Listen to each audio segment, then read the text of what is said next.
Okay, we're going to get started here with UCF in just a moment.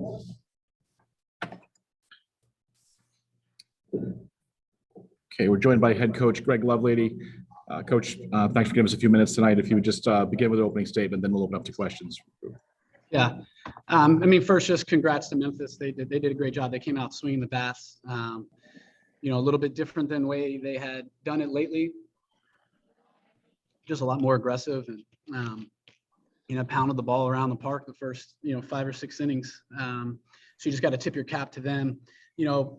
I'm proud of our guys just because we kept competing and we had some opportunities to score runs, and we just had too many poor at bats in moments where we needed to have good at bats. And whether it was, I'm not sure if it was trying to do too much, and it was, I don't know. I mean, it's tough before you can go back and look at the video to see what kind of pitches we swung at, but we had a lot of chances to score, and we just didn't put together good at bats, and we just just struggled in those situations. Again, in the last inning, proud of the guys putting runs up and giving us a chance to have the tying run at third base with 1 out. And again, we just couldn't get the job done. Okay, let's just use the raise hand feature in the chat if you would. We'll start with our first question with Trace Trilko, please. Coach, talk about Landon Gartman's performance, pitcher for Memphis, and how you guys handled him today. Yeah, I thought that he's been one of the best pitchers in the league all year, he just is able to throw 3-4 pitches for strikes and throw them in any count, and comes from a tough angle and over the top, and again, we knew what to expect. We had a great game plan, but again, I thought some guys got out of that game plan and just had some selfish at bats, where he likes to live away and throws a ton of off-speed pitches. You really got to be, in the oppo gap, and really try to use the entire field. When you look at the video over when he really got hit a lot, most, 80% of his hits were backside. And that was the game plan. We had some guys that just out in front and swinging like they're trying to hit pull side home runs, which was not the plan. It's just tough. You get, he wasn't nominated for a pitcher of the year. I would have voted for him. He was nominated for newcomer pitcher of the year. But he's been one of the best guys in our league all year. And I think he's got 1 loss since 8th grade. So, a tough guy to beat, but we had opportunities, had some guys on and chances, and we just didn't put together any good at bats in those situations. I believe that's Mitch Davis. You have the next one. Coach, obviously watching on the laptop here, but what kind of was going on there at the last second there between both teams? It seemed like was a little jawing back and forth. Do you know exactly what happened and what led to that? The umpire just said Kohler was a little too excited and screaming into our dugout. So, I'd probably scream too if we won the game. So. Okay, we'll go next to Bryson Turner, please. Hi, Coach. I just wanted to ask about the status of Andrew Sundin. We saw him after he legged out that single. He kind of limped back to the dugout a little bit. Just want to ask if he's okay and how things are looking with him. Yeah, he's fine. He just obviously was just trying to beat out the throw and did a great job. And obviously with his knee just not feeling great, reaching for the bag, just kind of, just felt it, but nothing bad. But that was the tying run. And in that situation, and if Lex hits a ball in the gap, we got to score in that situation. And if Andrew Sundin was 100% healthy, I would have still pinch run for him in that situation, because he's just not very fast. So. Back to Trace Trilko for the next one, please. Coach, are you encouraged by how your team rallied there in the 9th, and what was your message to them after the game? I didn't get a chance to talk to him after the game just because we got to get out of the dugout and stuff to get the other team in there for the next game. So I am proud of them. To come back and fight and score, 3 runs in the last 2 innings and give us a chance. I thought it was great. I wish we could have had tougher at bats there in those last couple ones. And then again, I thought offensively, we just didn't do very much in the middle innings. And so I wish we had tougher at bats there as well. And we played the same way that we did in those last 2 innings. If we played all 9 innings like that, would have been nice. We'll take a couple more. Go back to Bryson Turner, please. Coach, you made some quick switches on the pitcher's mound with like taking out Santala and Crane, but Litchfield and Marlowe managed to stay in a little longer. Can you just comment on each of your pitchers' performances and what went into making those changes when you did? Yeah, I mean, those last two guys did a great job. The first three were not very good. And again, but you got to tip your hat to Memphis. But we left 0-2 pitches down the middle. We were leaving, and it's tough because I haven't seen the video, but again, they came out aggressive and were able to hit balls hard. So I can't imagine that they were pitches that were on the corners. I just felt like we threw a lot of stuff over the heart of the plate.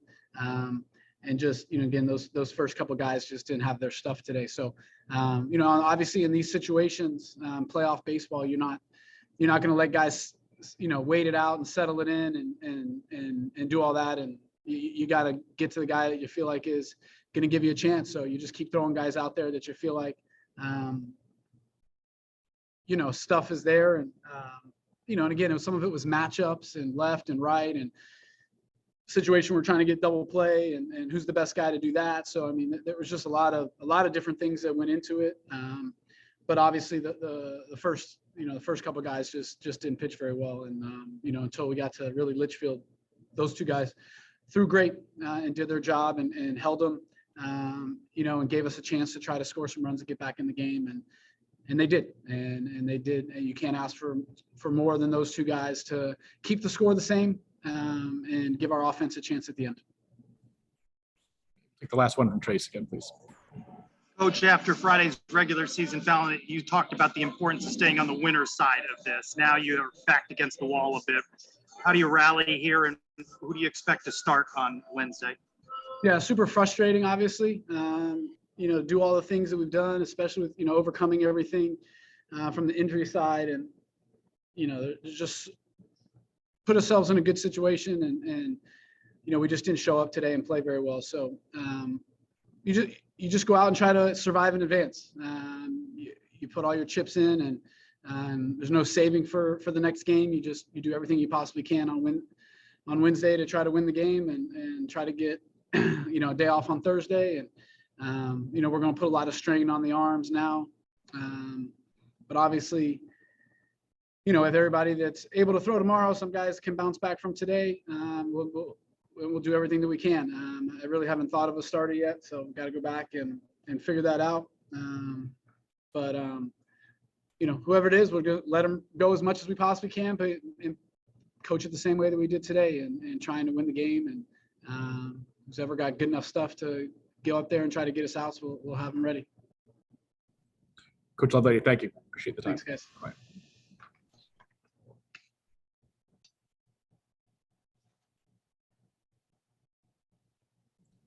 Okay, joined now by Memphis head coach Daron Schoenrock. Coach, thanks for giving us a few minutes. If you just begin with an opening statement on the game, and then we'll go to questions. Well, really, really good college baseball game. There were some answer back innings. There were some momentum shifts. Gartman battled the heat and did what he's been doing most of the year for us and gave us a chance. And then I think when we put together the two big innings, it let us relax a little bit, but we knew he was going to run out of gas, and luckily our pen found a way to hold it. We'll take questions for Coach Schoenrock, please. Use the raise hand feature in the chat if you have one. And we'll start with Brian Moss, please. Hey, Coach, if you could talk a little bit more about Gartman's performance, not only, today, but, earlier in the year. I mean, he played against, UCF, had that incredible win, 6 strikeouts then. I think he had 6 strikeouts again today. What is about him and his matchup against the Knights?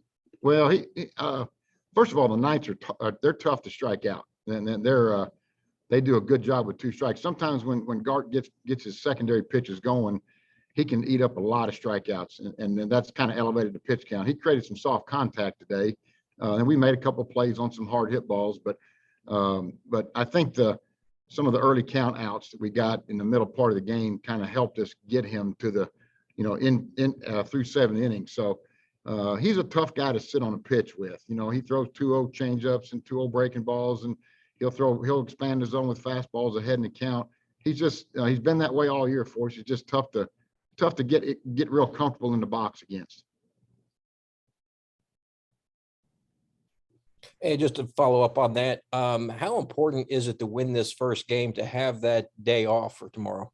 Well, it's very important because, obviously, to move on past this tournament, we have to win it. And as do most teams, probably everybody in the league, maybe with the exception of ECU, I think they're in good shape. But so we're all kind of playing with the idea of trying to stay out of that loser's bracket, firing every bullet you can, because now we get some guys a day off. We get some bullpen arms a day off. Maybe we can get Dalton Kendrick back sharp. So it's going to take that. It would have been really, really tough for us to get through this thing, being down a few arms like we are, to get through a tournament without winning game one. So that's a huge win for us. I appreciate your time. Thank you. Other questions for Coach? I'll throw the next one at you, Coach. You had 27 at bats with a runner on base in the game. Yeah. How important was it to, or how much of a factor was it that just having guys putting pressure on the defense? And that was exactly right, Chuck. The pressure at bats. If we can get our lineup in a position as old as we are, there's 5 fifth-year seniors playing that have a lot of college at bats under their belt. When you ask a pitcher to navigate through that in heat of the moment situations, RBI situations, our terminology all year was keep getting guys on base because the dam's going to break, and that's the way we played this year. We've won a lot of games because of our offense is pretty balanced 1 through 9. You saw Blake Daniels in the 9 hole have a really, really big day for us, and he's led off for us. He's hit different parts of the order. Once the game starts, our lineup kind of can play at any moment, where we have a table setter followed by situational and RBI guys throughout the lineup. So, and that's because of our age. That's because of our experience we have.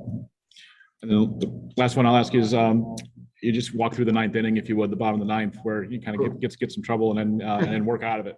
Yeah, I had to almost go for some. I don't take blood pressure medicine, but I was hunting for some in the dugout.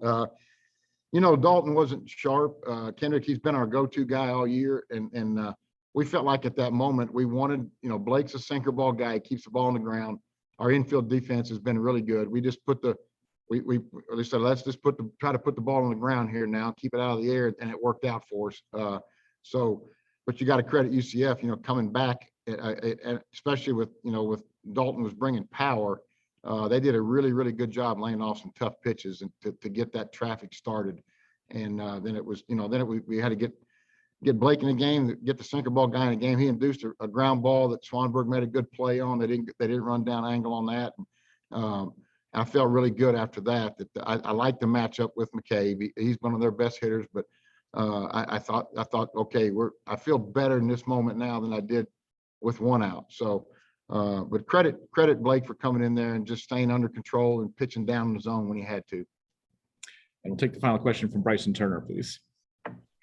Hi, Coach. I just wanted to ask you, how important was it for your team to knock out those first 2 night's relief pitchers, and what exactly about them allowed them to be able to do that as quickly as they did? This time of the year, we've seen guys, and they've seen us. Coach Green had a great plan of attack with how they're going to try to attack hitters, and sometimes you can have a great plan of attack with a young guy, and they still get out of themselves, out of who they are. Again, I think it goes back to the experience that our guys have. When we give them a scouting report and give them a plan of how they're going to be attacked, they can lay off pitches and they can look for certain parts of the zone and certain stuff. And that's how we're able to get those 2 relievers out, was our approach and our plan of attack allowed us to do that. And again, it's just crediting experienced players in the lineup. Coach, thanks for the time tonight. We'll see you back on Thursday. Thank you, guys. Right.